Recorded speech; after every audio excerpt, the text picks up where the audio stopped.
Сәлем. 70-ші жылдардың басында Ричард Рудольф деген музыкант өте бір баяу, жай, жып-жылы ән жазды.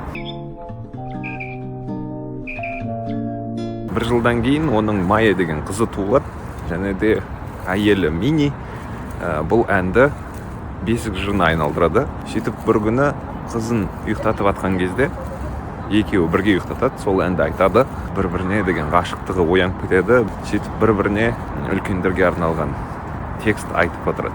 Мен сені жақсы көремін, сені сүю бір ерекше құбылыс деп. Содан Ричард текст жақсы сияқты дейді. Сөйтіп досы Стиви Уандерді шақырады. Стиви ана әнді тыңдап, үшеуі студияға кіріп, бұл ән андай ойнақы болғаннан кейін бәрі сол сезімді қағып алады. Түнімен бір былайша айтқанда тәжірибе өткізеді. Кейбір дыбыстарды қосады. Минидің дауысы мықты, 5 октава. Таңертең студияны күзететін адам келеді, болды, уақыттарың бітті, шыға беріңдер дейді. Сөйтіп бұл ән 74-ші жылы шығады. Сондай бір ойнақы, әзілден және махаббаттан туындаған туынды басқа бүгінге айтам жоқ. Күндеріңіз күшті өтсін.